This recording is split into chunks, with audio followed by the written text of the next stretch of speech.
ɲɔnɔ k'aw ye an bisimila nabadonya in na janvier kalo tile 27 an ka tournée Segu région kɔnɔ a tile 3nan ɲɔnɔ komi masina yɔrɔ do gɛlɛyaw b'a kɔnɔ ka da terroriste ko sababu la gɛlɛya caman wɛrɛw b'a kɔnɔ basigibaliya binkani maliyɛn bɛɛ bɛ min kalama na an tun tɛ se ka to cogoya si n'an mana ɲɔnɔ an ka faamuyali la ni gɛlɛyaw bɛ maaw kan tuma min na o de ye tuma i kan ka s'u ma k'i ka balimaya ani ka jamanadenya ani olu yɛrɛ fana ka jamanadenya ka timɛ ka sabati u ye an ye taama in daminɛ Sirifula Bonti commune kɔnɔ Lebugu mara la ani maaw ye baro kɛ maaw y'u hakilinataw di lahalaw anw yɛrɛ fana ye faamuyali sɔrɔ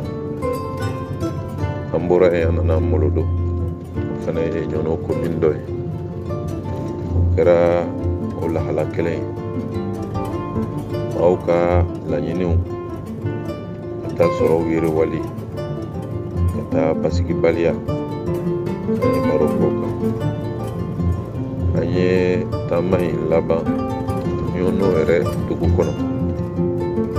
foliw kɔfɛ ani maaw sigira ka